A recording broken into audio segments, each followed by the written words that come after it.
Hi, this is Lisa with KC Music Studio. This is going to be covering lesson 7, which involves slash chords and chord charts when you are playing modern worship music. This is when it starts to look really like, oh my word, what's going on? Especially if you've only played traditional notation before. So let me just walk through what's happening here. Sometimes, instead of always wanting the left hand to play the tonic note or the home note of a chord, they want your left hand to play a different note. And that's what the slash chord is all about. If you look in the upper right hand corner in that box, you see G/B. The first letter, that G, means that that is the chord our right hand is going to play. Well, we know that G by itself means G major, so our right hand is going to play that G major chord. You have G/B. That B is telling our left hand, you're not going to play G, you actually need to play a B. That is called a slash chord. So if we look at the very beginning of this piece, where the text comes in, amazing grace, your left hand's going to go up to that B, and then you just continue along.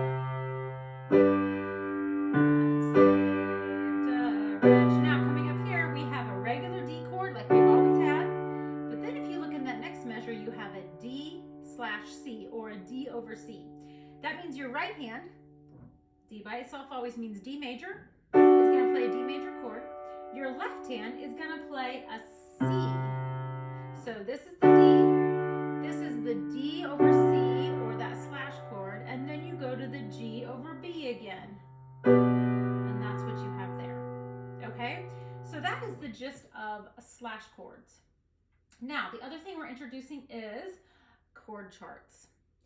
Up above, we have lead sheets. It's called a lead sheet because that melody line is written out. You know how many beats are there. You know how many beats to hold each chord.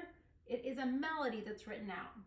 When you get to chord charts, which is what shows up on the bottom part of that page, you no longer have a melody. All you have are words and chords.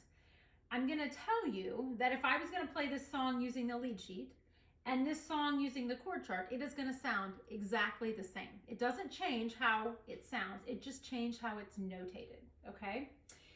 Let me give you a word of caution. If you are going to be playing in an ensemble and the music that's provided is a chord chart, you have to listen to the song a lot ahead of time so you know exactly how many beats to hold each chord. You can't judge by just kind of the location of the chords on the page. Well, I think that's 2 beats. Oh, I think that's 4 beats. You have to listen to it and know, I'm holding this for 2, I'm holding this for 4, because it doesn't give you that information.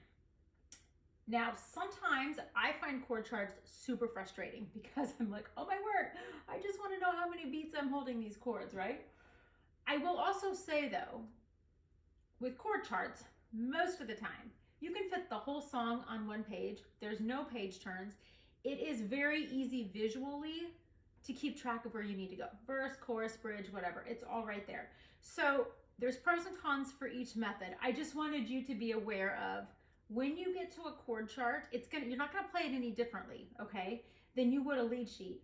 But you really, really have to spend the time ahead of time. I mean, you should always spend time ahead of time, but you really have to so that you know how many beats you're working with. And a lot of times I'll just make little notes if I need to. You know, if I get to a certain chord and I'm like, shoot, how many beats do I hold this out? For my purposes, I'll write out 1, 2, 3, 4.